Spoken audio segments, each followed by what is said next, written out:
from Soleil and you're listening NYXUS Podcast.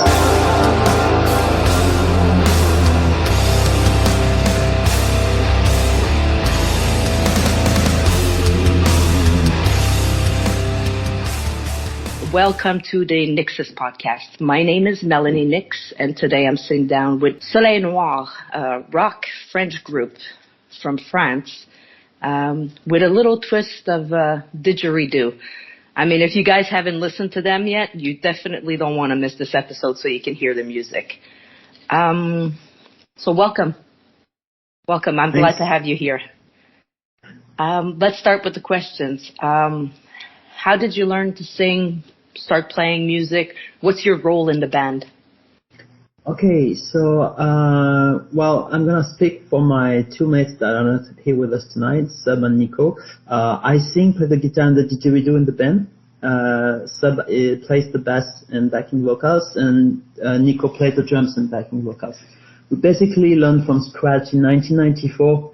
We were just at school students and getting bored and teenagers and trying to canalize a bit of energy, trying to get off the street, not getting in trouble too often. So we just started in a garage with friends. We did not even know how to play, and that's how it started. Simple as that. It's a good way to start, having fun. I mean, music is all about having fun. Yes, there is 3 members of Soleil noiR, but Seb and Nico couldn't be here because they're in France, and everybody knows that time zones are a bitch. So, what was the first instrument you learned to play? And we heard you play guitar, you played didgeridoo. What's the first thing? It was a guitar. It was a guitar that actually my older brother bring home, and it was a folk guitar. A friend lent it to him, borrowed him, and as a little brother, I was, I want to play. He said, nope, it's not mine, you can't play. So I waited him to be out of the house, and I just opened the case, and I started to put my fingers on the guitar, and it was just like, okay, wow, that's fantastic. Wow, I want to try this again and again. And at the same time, I was listening to not a lot of music. I think it was in 1990 or something. So I was quite young and a little bit of not really educated with rock music or anything. But my older brother, he had those Pixies tapes from the Doolittle. So I stole the tape, and that's how it started. I tried to reproduce what I could hear on the radio. So that's how I learned. That's pretty cool. What were you listening to back then? What was your band, your go-to? So when I started on my own, before meeting my friends, it was all about Pixies. I was just totally in shock the first time I listened to that tape, and I said, okay, this is what I want to do. I had no idea how I could do that, or I would do that, but I knew that I would do something like that. So I was totally amazed by this music. It was new to me. I could not understand the lyrics. I barely speak English at that time. But it was something unreal, and I just wanted to do the same thing. So that's pretty much why we started straight when we met with the friends a couple of years after to just do our own music. We are not interested in doing all the band's music because we had an idea like, okay, what can we do? Even if it's crap, it's okay. Let's see what we can do. And absolutely. That's how we did it. Yeah. That's very cool. Like you said that you didn't understand a lot of the lyrics and everything, which is normal. Let's play a little trick on the listeners. C'est complètement normal quand tu apprends une deuxième langue, puis normalement tu parles le français. Des fois la musique a jamais de limite. Même si on comprend pas les mots, on sent toujours les émotions. Oui, vraiment. Je pense que la musique, elle va au-delà du langage, et c'est une langue universelle, comme on dit souvent, et on s'en rend compte puisqu'aujourd'hui, Soleil noiR est écouté en Amérique du Nord. C'est quelque chose que je pensais pas possible il y a 20 ans, et curieusement, c'est ça qui arrive maintenant. On est un groupe qui chante en français et qui passe avec des playlists avec des groupes qui chantent en anglais. C'est incroyable. Music has no borders. I'll just recap real quick. I'm French speaking. This is my first language. So to sit down with somebody else that speaks French was really nice, was a very, very different. we were saying that music has no borders. Music has no limitations. You can listen to a French song, a Spanish song, any kind of language, and you can still feel the essence of the song. He was saying it's incredible how, 20 years later after they started, how his music is now playing in North America alongside with like a bunch of English artists, like American artists. So it's pretty cool. Social media did help a lot with that, being able to cross over the oceans and being listened to everywhere in the world. Yeah, I'm glad you say that, man, because it's been an amazing community I discovered. I've been invited to a couple of months ago, and it keeps growing on every day. And we all together, we share, we learn so much from each other. It's just amazing. I'm so glad to be part of it, and that's pretty much how we met, actually. So I'm grateful. Yeah, that community has been blooming for the last month, I would say, right? Like a little bit before that, but I caught the wave in the last month, and it's been incredible, the support that everybody's giving each other. And that's how we're going to win in life. We have to stop competing and start collaborating. And it's something that is barely emerging in France right now. We started to share about this reality because we were happy to have this possibility to share, and it was a bit of a shy start, but it's getting there. We got a couple of friends in southeast of France that's starting to share the music, to like each other's, to share some playlists. It's a little bit of something new for most of the indie bands in France, I would say. Well, from my own knowledge, I'm not going to involve anybody but my own on this one, but I had the feeling that it was not something easy for French bands. It's not a habit, it's not a routine.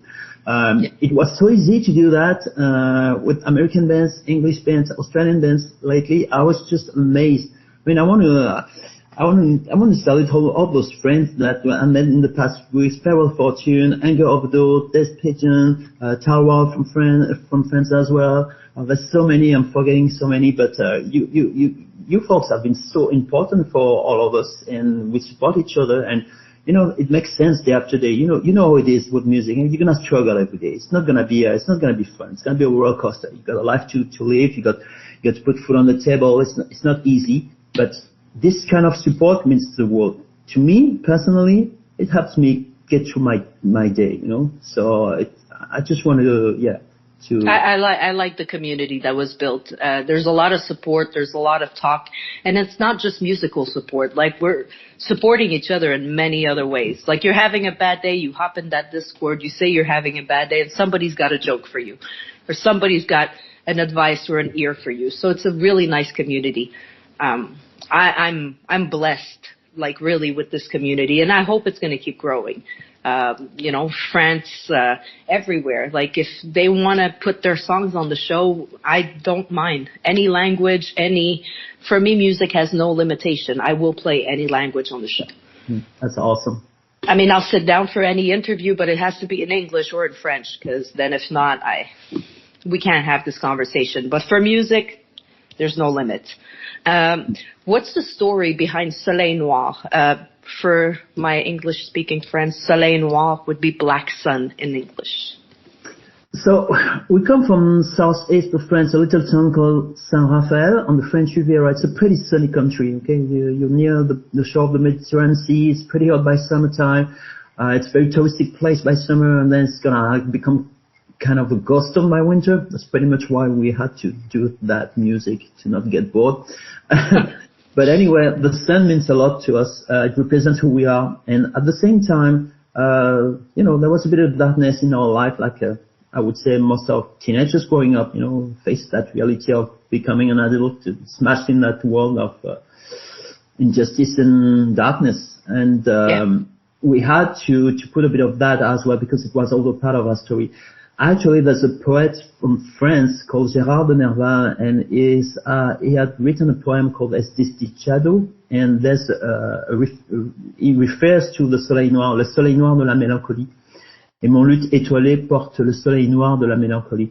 And there was also this French band, Noir Désir, who used to say, il reste à voir le soleil noir de ta narcisse, tu me donnes le mal. So those two things just made sense to us at that time, and it was an easy decision to say, let's call ourselves Soleil Noir. It represents who we are. So yeah, that's the story behind Black Sun, Soleil Noir. That's the name I haven't heard in a while. The band that you just mentioned, Noir Désir, like Désir Noir, like that I haven't heard that name in a long time. That's pretty cool. I love hearing how band names, like how people get with their band names or their artist names. There's always a little interesting story behind it. Or sometimes I get told literally, I don't know, it just came up. Like I'm like, okay, still good, you know. How would you guys describe your music? Okay, so we come from France, and for us in the 90s, we were just amazed by those American bands in Seattle. You know, this big wave of grunge music was like, for us, we were not even able to see them live. They would barely come to France, or they would come to Paris or other countries, and we were too young, or we come from modest families. We could not afford a ticket. So we were dreaming all those American bands all the time, and we wanted to live that in our own music. I would never say that we were inspired by them, but we tried to identify as themselves, as, you know, people that probably came from modest families as well, from industrial cities, and that wanted to get out that trouble and stress and tragedy of their life by playing music. And we are lucky to have very good families, okay, even if we come from modest families. But I think it's an important part of what is involved in our music, something that represents who we are as a society as well. And so there's a bit of American rock music in a way of the rhythmics, I would say. Pixies, definitely more than I would expect it, and probably a bit of a grunge band, but I'm not gonna say a name because I would say it would be disrespectful. I would never be able to be at that level, but I have so huge respect for all those bands that paved the road for a lot of bands across the world. So in France, for us, it was very important. Although in the more melodic style, I would talk about maybe a little bit more English styles, or melodic like Smashing Pumpkins, The Cure, and bands like the Gun Machine, for instance. The Gun Machine were a huge influence for me. And for Soleil, for instance, was Interpol with the bass. And for Nico, it was more progressive rock. At some point, Mike Portnoy and lots of different drummers he was really addicted with. And then we had the band Sparta that came from at the drive-in. So on that band was keeping everything simple in the drums, very efficient but simple. It was a huge influence for us. So we try to. We don't consider ourselves a very good musicians. We play instruments, but I think we play quite good together, and that's our strength. And that's how we define our music here. We keep it simple, but there's some good mix of three people together, and that makes sense at the end of the day. Yeah. And where does the didgeridoo come from? Okay, so the didgeridoo. When I was 18 years old, I said, okay, bye parents, I'm going out, I'm gonna travel. My sister was in Scotland at that time, so I bought a flight ticket and I just went to Scotland to see my sister. And, and that was my big revolution. I was like so proud of it. And there was this big festival in Edinburgh on the summertime, and people in the street were playing that instrument. And I was like, what is that? I was like, what is this? I was really hypnotized by the vibrations and everything. So I said, okay, I want to try to do that. So when I went back to France, I found a bamboo. I cut the bamboo and I started to play. That's how it started. Then we started to play it with the band. Then I learned about the story behind the didgeridoo. I learned about the traditional instrument for Aboriginal Australian people. That they are the owners of that instrument. Then I started to dig a little bit more in the culture, and I found out that it was not an instrument for them, not at all. It's a traditional thing. It's a missing link between the living and the dead. Spirits the spirits for Aboriginal people in Australia, they emerge from Earth. They shape the Earth, emerging from the ground, and that didgeridoo is a connection with the ancestors.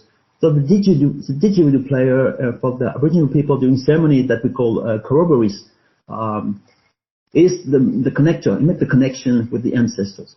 And I was very fortunate to actually meet an Aboriginal Australian tribe in Italy in the beginning of the year 2000. It was a dance group, traditional dance group that has been invited for a big reunion in Milano, and I was not even supposed to be there, but I went with some friends who were selling some stuff as well. So I met them people, and I went back to Australia with them, and that's how it really started. Wow. I got adopted and was initiated, was sent up, and I really started to learn the real story behind the didgeridoo. And when I came back, that's when we really incorporated it into the music, because everything was easy at that time.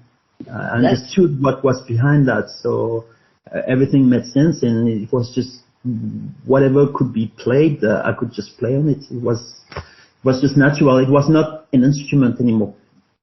So, it becomes like an extension of yourself. It's such, like you said, the vibration of that instrument, the control you need to be able to play it. It's a beautiful instrument. I always loved it. There's few instruments like that really tickle my ear. Didgeridoo being one, and the harp. Like when I hear somebody play a harp, it's like it's heaven to my ears. We're going to take a little break, and we're going to jump to one of your songs, and we'll be right back.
Antistatique, à jamais périphérique, j'ai cette folie du populaire qu'on devient l'alerte, rien à se parler comme des chiens.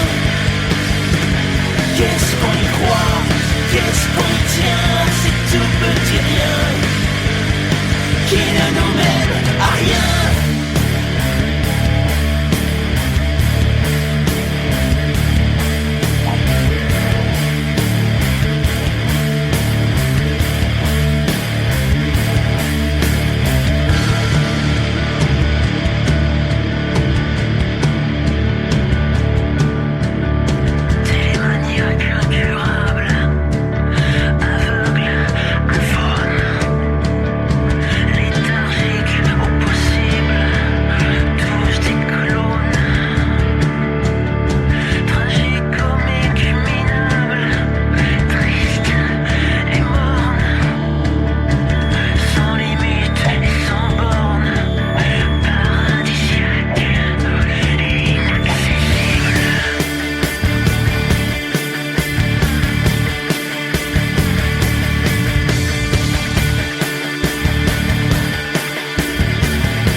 Spectaculaire,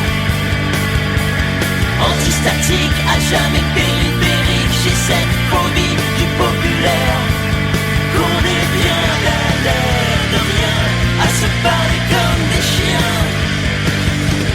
Qu'est-ce qu'on y croit, qu'est-ce qu'on y tient, si tout petit rien qui ne nous mène à rien. Y'a trop de méfiance entre nous, on va finir par terre.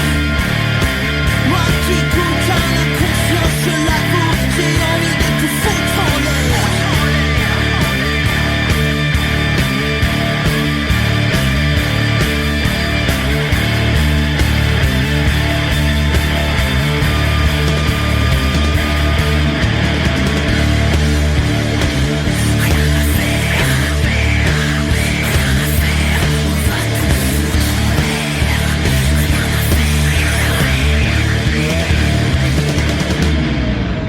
And we're back. We just listened to Rien à faire from Soleil noir.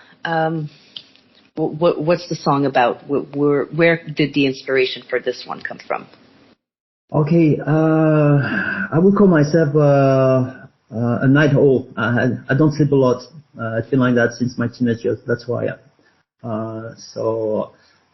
It talks about someone that actually does not sleep, so he's always awake, so he's always aware of things that have been hidden from the people during night, during when they sleep. So it's not a conspiracy, but it's like, because I'm awake all the time, I have a tendency to analyze more things, and suddenly I understand something behind the first layer of television, for instance, or behind the first message on the radio. And it talks about the fact that I see you now. I see what you're doing to us. I see what you try to trick us with. And it talks about insomnia and could I be paranoid because of that? And in fact, no, I'm not paranoid. It's a reality. And it talks about our ability as human beings to destroy ourselves because of our beliefs with those first layers of information. So it's a reminder that we should not take everything for granted, or we should not take everything for cash when we listen and when we watch TV. And the best thing that happened in my life is when I stopped watching TV 10 years ago. So I'm doing pretty much better since, yeah. Yes, I haven't watched the news since I moved here. I haven't turned on the news. I haven't looked at the news. I don't want to know. I'm happy living in my bubble. And like you said, there's always more layers than to what they tell us. So instead of creating a panic, just keep the news off. Enjoy the music of Soleil Noir and all those good indie bands that we have. See, that's the solution, guys. Turn the TV off, turn the radio on. That's it. Telling you. How would you describe the creative process, especially now? Are you guys making music with you being in Canada and them being in France?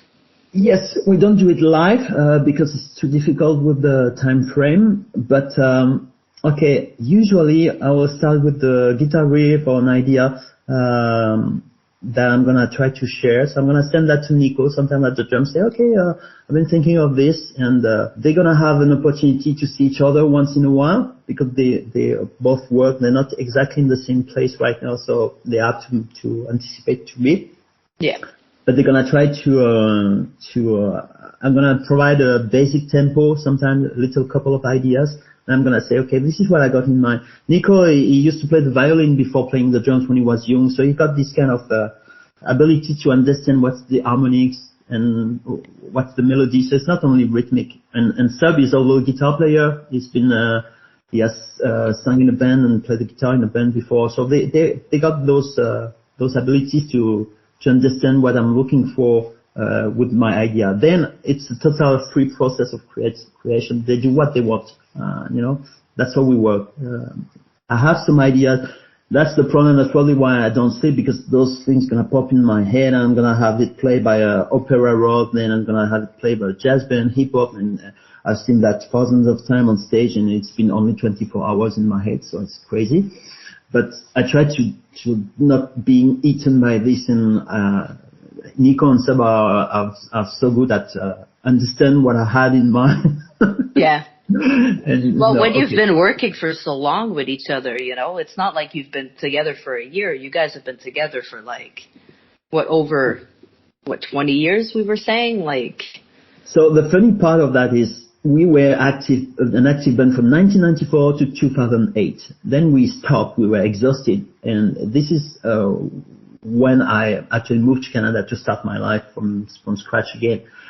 And nearly 2 years ago, we were still in touch, and we said, there's something missing here. We're not happy with what we got in our life.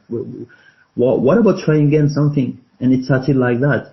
And last June was our the first time we reunited, and we had 3 days of rehearsal before the first show. So we went to that first rehearsal. We did our first song. And when we finished the song, we looked at each other. At that time, it has been 14 years since we have played together. And we looked at each other and we were emotional. It was like it has been 5 minutes. And I'm nearly crying here. It was very strong and, sorry. It's a special feeling. No, don't be sorry. It's raw, it's emotions. Everybody's allowed to have their emotions. It's very touching when bands like worked for so long together, then take a break to just say, we're missing this in our lives. Like, like you guys were apart for 14 years, then it's like, okay, let's get back together. You guys reunite, practice one time, and everything's still there. The connection is there. The bond is still there. And it was mind blowing. We were in shock. It was really intense, but in a way that we were nearly paralyzed for half an hour. We were like, what's going on? Yeah, it was a strong feeling. Yeah. And it's great. And you guys now are still together. You're still making music. What's the plan in the next month? Like, are you planning on going back and having some shows, or? So this is what we've been working out lately. I just went back from France. We were having a little tour in February. We had 3 shows with good mates called Baston Club, the punk rock band from southeast of France as well. Very cool guys. I'll have them send new music to you, that's for sure. And so we shared the stage for 3 different times. And at the same time, we had between 2 shows, we had 2 days of studio. So we recorded actually 3 new songs. That are in the mixing process right now. The last time we recorded something was in 2005, I think. So all the music you've been hearing lately is actually old music, but I've been amazed at the fact that music still looked fresh, and that's awesome. But anyway, so there are 3 new songs coming, and one of these 3 songs will be in English.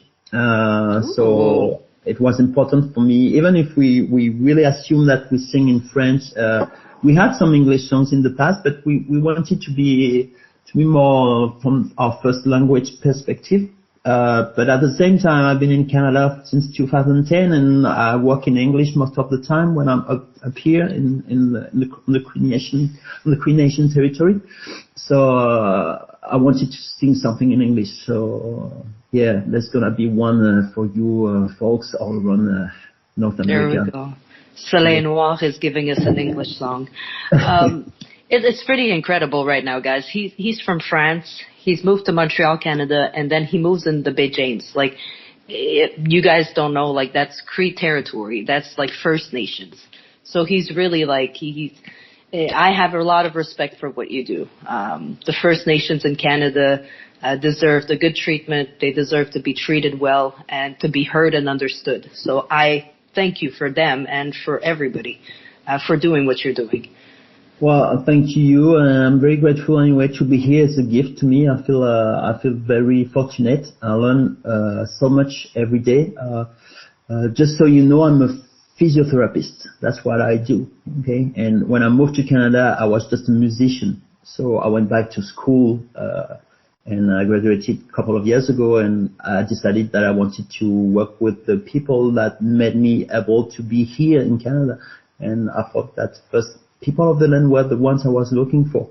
I could have been treating ankle sprains in downtown Montreal, but I thought it would be more fair to try to do the same up north. So that's what I did. And, there's no saviors here. Just do my job, and people, if they need me, I'm here. If they don't, they're going to be able to to take care of themselves like they've been doing for centuries. So it's nice for them to have grateful. the option now, though. Yes, like just a couple more options, but I like the fact that they can do their own decisions. We just I'm a nobody here. I'm a baby born in that culture. I will not be able to spend a day in the bush here. Okay, you live the community, you're in the wild. There's nothing here. If you want to survive, you need that strong knowledge. So I'm grateful for that. Yeah. They're strong people. That's one thing for sure. They know how to take care of themselves. That's definitely. Yes. But now they have the option of you helping them, and other people helping them. So it's really nice to see the communities being again communities. See, if we all work together, man, this life would be so much better. Agreed. Do you have any artistic collaboration plans? So right now we don't have any, but lately we've been starting to talk with different bands in France. So we're thinking of another short tour in France, probably in another part of France. So we'll see. Depending on some news I'm waiting for, I might be trying to plan a little tour in Quebec actually. In September or October, but that's not sure. And if it's not gonna happen, it's gonna happen in France, probably in southwest of France or probably northwest of France for the same kind of amount of time, 2-3 weeks maximum, 3-5 shows. And if we can, we will record maybe a couple of more songs at that time. So we'll see. Beside that, it's all about continue to create. So I got a few lyrics done lately, and still thinking of a couple of songs. But we've been quite busy, all of us lately. So since I'm back from France, I've just been, you know what it is. I've been 24 hours, 7 days on the social medias when I'm not working. That means basically you got a cell phone in your hand all the time, which is kind of amazing. But I'm not a big fan of this, but I'm grateful it made me able to meet you, to meet all those bands, and just to being Joe. How can I say that? Joe dropped about the fact that our music was interesting some people, and they wanted to put that on the radios and everything. So yeah. Well, it comes to the next question, like how do you think social media changed the game? I don't personally like either to be on social media as much as I have to be for this. But I mean, it's a reality of today, 2023 social media.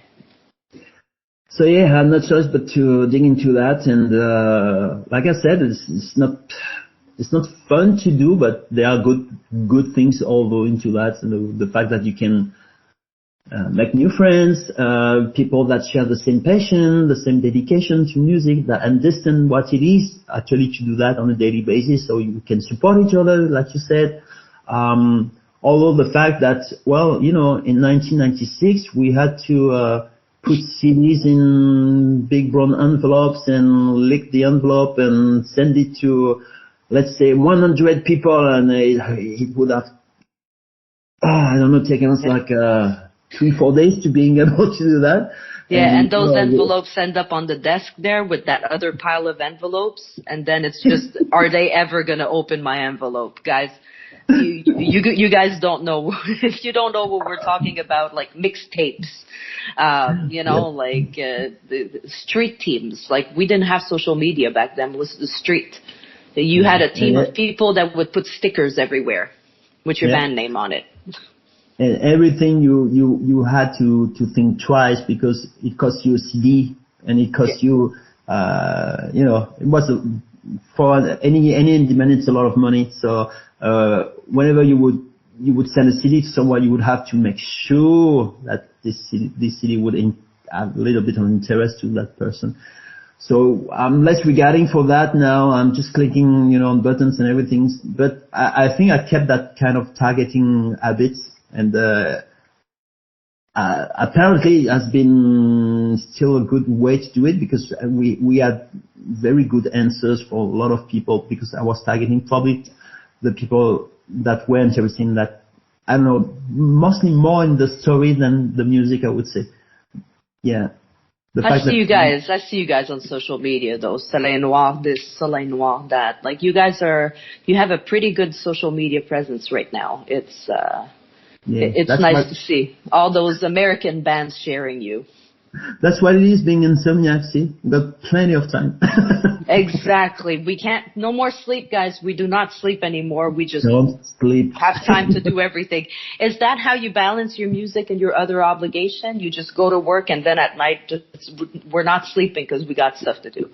We got music to create. We got, Yeah. Well, I see people on a daily basis to treat them, to fix them. Okay. So it could be an outpatient clinic, but I also work at current services, which is like an emergency. So it's like walking. So every time I got a minute, I got my phone in my pocket. I'm just gonna post something, or I'm gonna try to answer to someone. I'm gonna, it's not what I should do, but that's what I've been doing since a month. So yeah. And it's whenever we have time, right?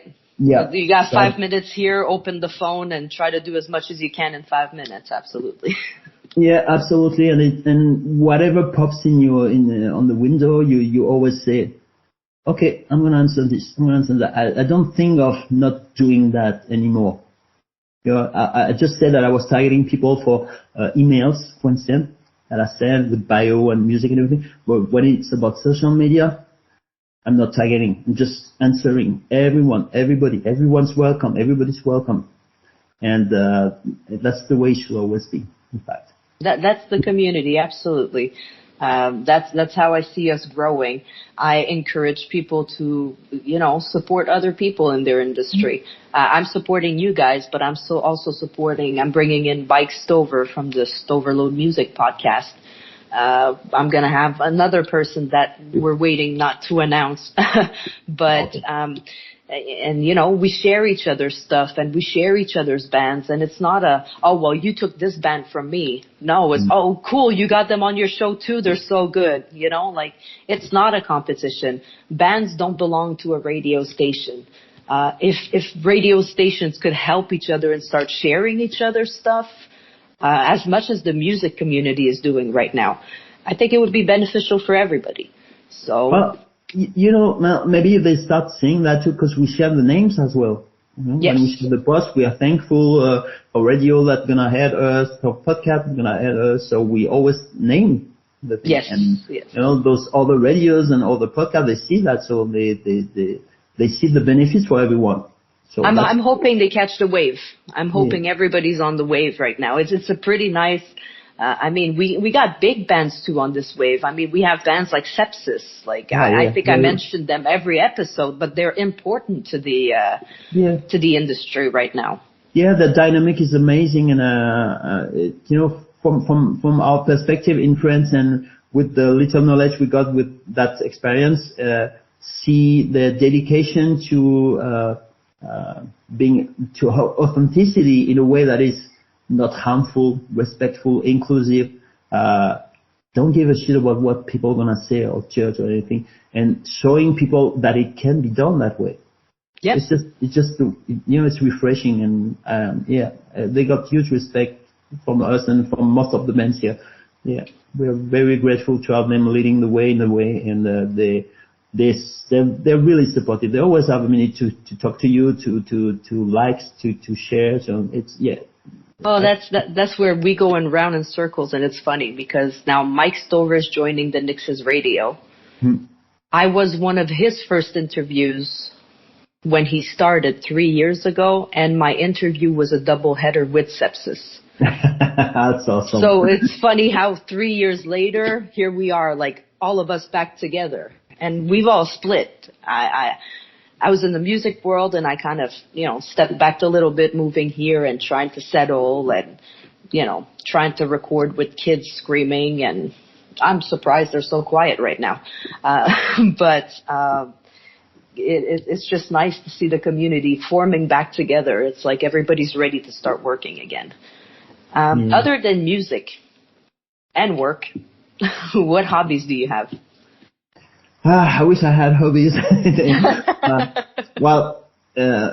I just finished another diploma in advanced practice in my field, which kind of a new diploma. So I was like back at school in the past 2 years, working full time and we're being with the band again. So I'm starting to have my own free time in a couple of days. So it's going to be the first time for a long time. But I travel a little bit here. I like traveling, and all the dreams I had to travel when I was not able to afford that, when I could barely afford something to put on my plate.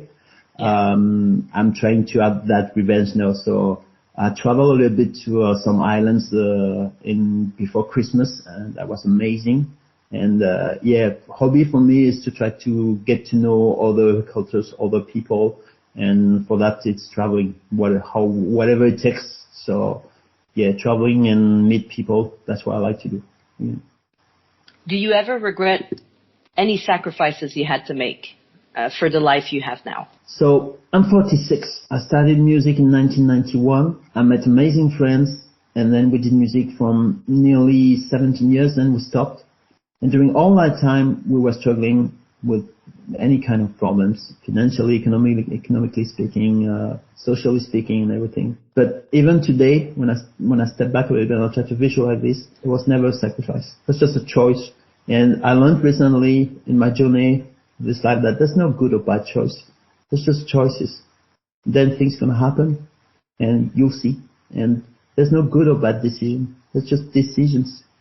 They are just things to do, is to make a choice or to make a decision. It's gonna lead somewhere anyway, and somewhere that could be beautiful, but inside and what you can do. And for us, worst case, if it doesn't go your way, you adjust, right? Mm-hmm. Take the risk and adjust. So there was no sacrifice because, I preferred buy a pack of strings than buying food. I preferred being homeless for a couple of months and not sell my guitar. It was never a sacrifice.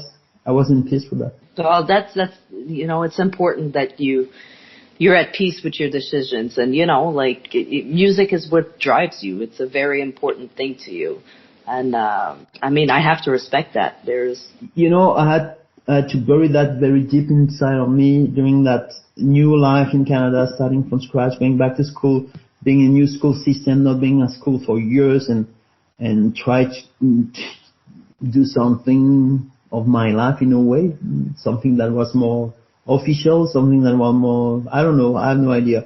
I think I always been a kind of a healer in a way, so I need a diploma behind that to be more, official. But as soon as we start again to talk with Sub and Nico, it just came back straight in front of me, and it was same huge string that just makes my legs shake all the time, and thinking straight to that all the time, and so yeah, you can't bury that. It's just gonna be there all the time. You can try, but nope. Absolutely. You could try to stuff it down and try to push it away, but it's just gonna be, it's part of you.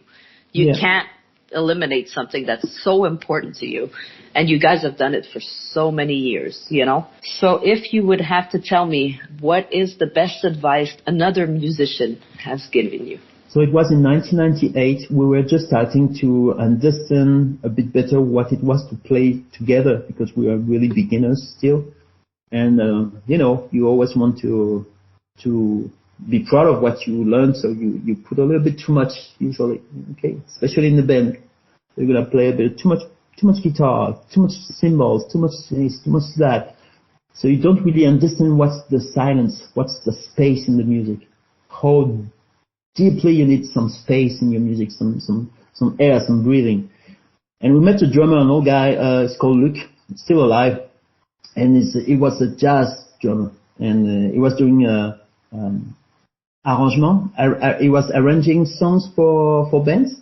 Yeah. And there was a little contest for young band, and we were part of the finalists. So it was a very cool thing that they would take them. They would take you to a house for 5 days, and you would be all together with all the bands. Okay. And every band would record a song every day. And so we went, and the person in charge for us was Luc. And Luc, he teach us the hard way. He was so hard on us. He said, "You don't know how to play, you little You know, what you doing here? You play? You're not playing. Play me something. Do something. And he challenged us. We wanted to record a song. He said, no way, this song is shit. Do something. Play me some music. And we were like, it just left us alone for a couple of days until we finally figured out it was just asking us to start to listen for good to each other. And that's what we finally understood. And everything suddenly took another step, and we were about to create some space in our music. So there was a little bit less of this, a little bit of that. And suddenly there was so much more of the band. And everything was just at the right place, thanks to him. And it wasn't just three guys making music. It was three guys playing together. Yeah. And that's the huge difference. So the best lesson we had is to keep it simple, but in a way that we would not expect it. It's hard to define, but eventually it's going to happen, and there's something else happening at that time. There's a switch, and okay, what's happening here? Everything is different suddenly. Everything makes sense. Everything is just the pace, the rhythm, the intro, the bridge. Everything is just, I don't know. It's hard to explain, but this man, we have huge respect for this man. He's an amazing drummer. I mean, when he starts playing drums, everybody shut up. You know, it's just like okay. And everybody respects the art, yeah. Yeah, and we actually met him again this year. We invited him to the reunion of the show. He was there. He was still there. He was, you know to play, no? That's pretty cool that he came to see you guys after so many years, and that you guys could show him, like, you know, this is what we're doing now. This is who we are. Speaking of showing, let's take a break and listen to your song.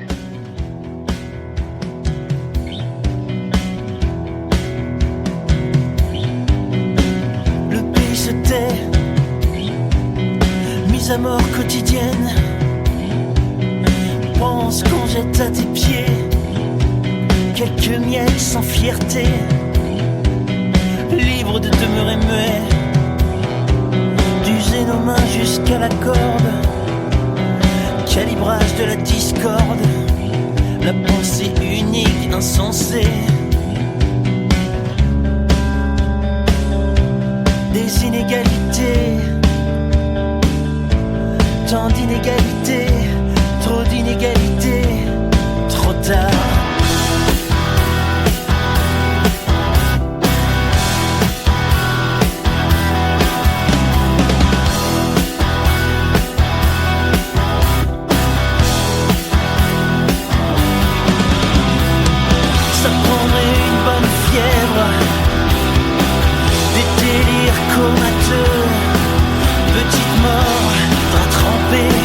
Pas prêt de laisser tomber, y a pas de petite révolte, tu sais bien qu'on récolte ce qu'on sème.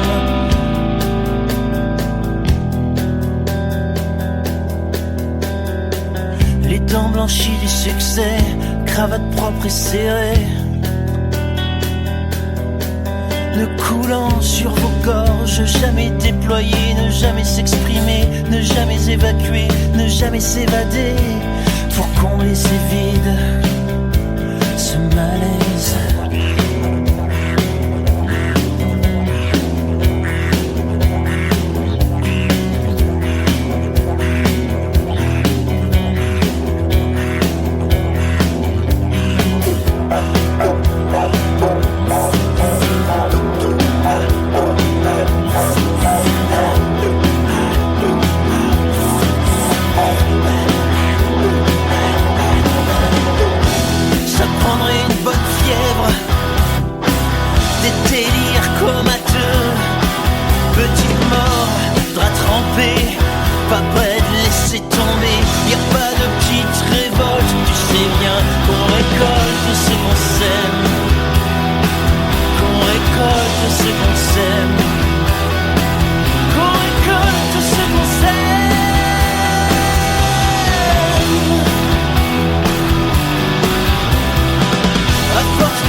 Ferme la nasse, allez.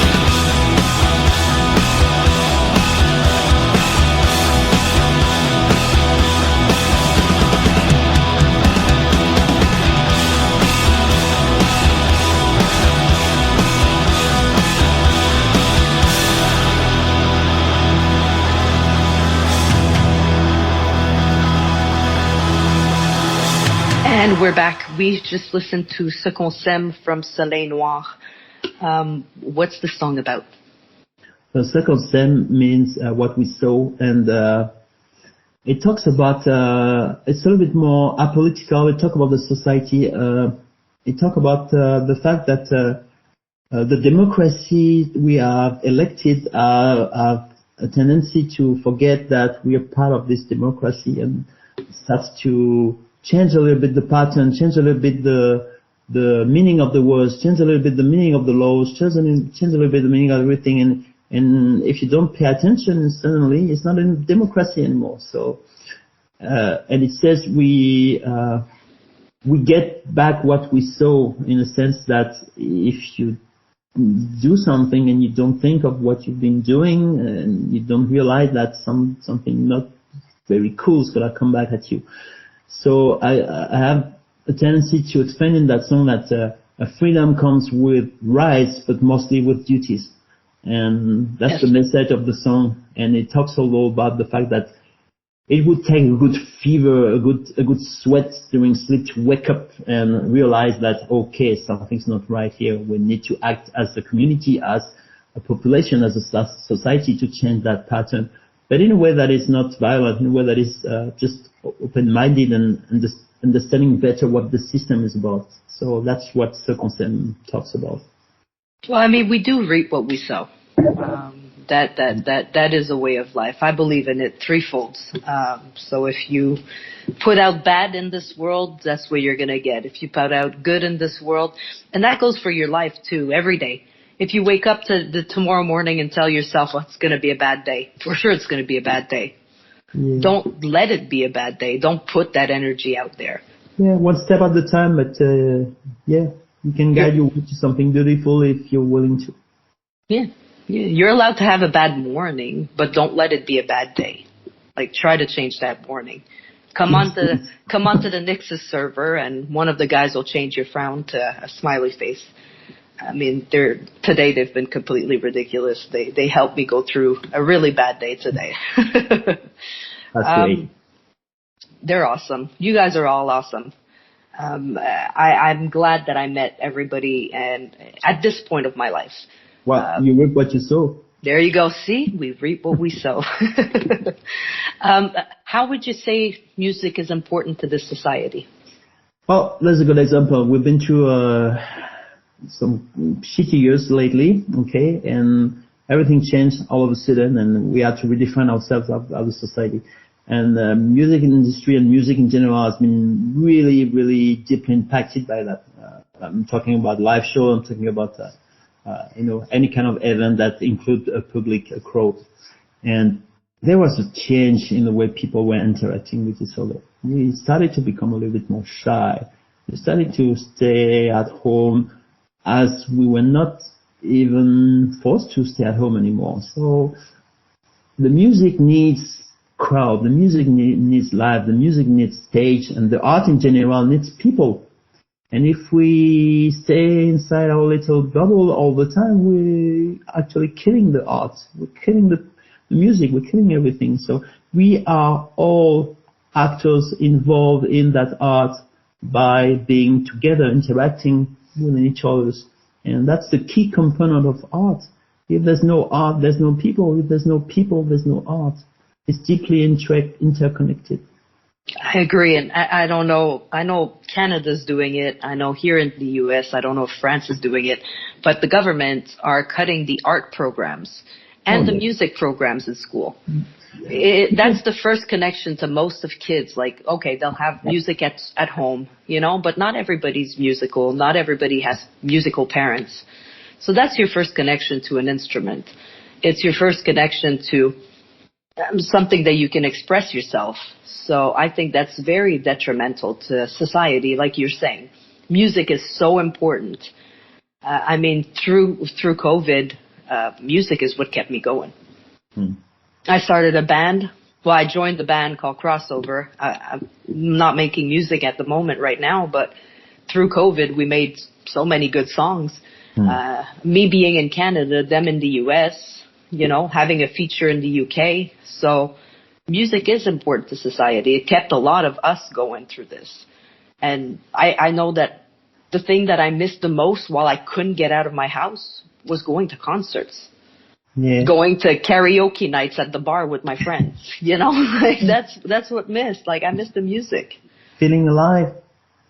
Exactly. Not like cooped up in your house. And you've been in Montreal for a while, so you know, the lockdowns that they had us in. 8 p.m. curfews. Like the U.S. didn't see that. Like here in North Carolina, when I traveled, they didn't even have masks. Yeah. Well, yeah, it was a tough time in Montreal and in Quebec at that time.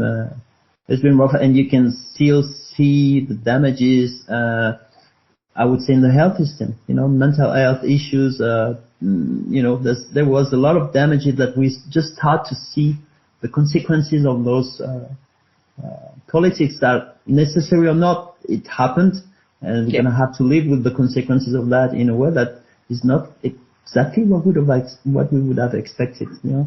But it was too much, and they share that too much right now. It's happening. Yeah. The mental health took a really big hit, like especially on older generations, the ones that were alone. You know, like I'm glad that everything is getting. I can't even say back to normal, because we'll never know the normal that was before. But we're back to a new normal, I would say. Yeah, it really redefined things, but maybe in a way it also redefined possibilities. So I'm hopeful that we have a bunch new world of possibilities, because we were, you know, at the bottom of what to be as worse as possible, and a lot of people managed to create beautiful things again. I like this word beautiful. I use it a lot, but yeah, I like to see the beauty in every aspect of life. Yeah. It's good to see that. It's good to find the silver lining in everything, because there is one. Like there's always something hidden behind that storm. I mean, for plants to grow, we need water, we need storms. For us to grow, we need to go through our own storms and get out stronger after. That's what I believe in. So with that, pretty much we've been talking about. My next question would have been like, how does music help in other areas of your life? Obviously, music is a big part of mine and yours life. So how does it help for you? It's really a heartbeat. So keeps me alive, keeps us alive. And I used to think what I was doing was important. I mean, my professional activity and everything. I'm happy to being able to help people with health and fixing problems in the body and everything. That I'm constantly thinking of music now. I'm back at what it was when I was 14 years old. It's a crazy, obsessional thing that never leave me. So music does not, how can I say that? It's just the most important thing. Everything on the side is just a completion of this big heartbeat that I was trying to avoid for so much time, but it's just back in the front now. So yeah, music is just the key and the heart of everything, and things are gravitating around. So yeah, that's more how I see it now. I try to think that it was not the case, but it is. I mean, we could try to push the passions away, and but we always come back to it. It's nice sometimes to take a break. Sometimes it's needed for you to take a break and push it back to realize how much you missed it, how much it meant to you, how much it healed you. Because music, for me, music is a healing thing. That's why it's no surprise to anybody that I started this podcast, the radio, because music heals me. I don't care if it's mainstream music or it's indie music. I actually prefer indie music because I don't hear it 24/7 on the radio. So I get to really enjoy it and really digest it the way I want it. It's not shoved in my face like pop music radio on the, you know. So, I mean, for me, you guys are my healing. Like, so keep making that beautiful music. That didgeridoo, I'm telling you. The first time I played it in the car, Manda was like, "What is this?" And I was like, "Didgeridoo, isn't it?" She was like, "I love that noise. Like, I love the sound." So, you know, it's important that I say again that I don't own that music, that vibration. It comes from my brothers from down under, Southeast, Nora, Donut dances, Donut Limba, as the community, and adoptive father like Bobby Tulaga MacLeod. Those men teach me the old ways, and I'm a little white fellow born in France, and I was able to shake a leg with those fellows in the bush in Australia and understand what was the meaning of those vibrations. And it's a gift from them and from all the ancestors that allowed me to do that and sharing that in the band. And I always feel like I don't take anything for granted with the didgeridoo. I take it very seriously, as you can understand now. Yes. And there's things you can't mess with that thing. You have me very interested. Like, I'm not going to lie. I am going to, after this episode, go do some research. I want to see the history behind it. I want to, now I understand that it's more than an instrument. It's actually very sacred to them. So I am going to go and educate myself on that for sure. I really want to acknowledge that, and I'm just passing on something that I've been very fortunate to be teach with, and that's the gift from all of them and from the Lord, from the Mother. I'm sure they're proud to see you though using it in your music, and the world's discovering it. A lot of people don't know about it, and hopefully people listen to this interview and they learn, like I learned today, how sacred to them that instrument is, how important it is to their ancestors and the relation with, calling them from the ground. And it's beautiful. I'm very curious now. You have piqued my curiosity, and I will educate myself better. Where can we find you guys? Social media. Okay, so we're on Facebook, Soleil Noir Band, sorry. We're on Instagram, Soleil Noir Band. We're on YouTube, Soleil Noir Band. And you will find us on every platform, every music platform. We're everywhere. Just before we stopped in 2008, we actually had a kind of a little license contract with one of the first that were doing those online music. I think it was the Believe Distribution.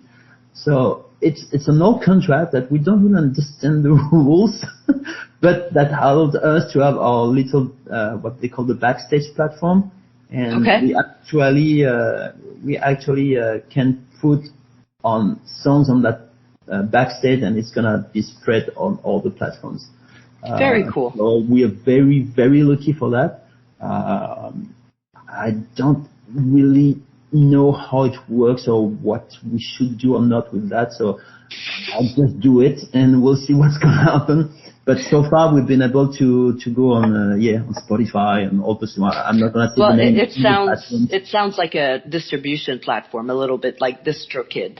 That's what we were using. I think what the ancient, the one of the first. I mean, we were in 2005, 2006, so we were just beginning that.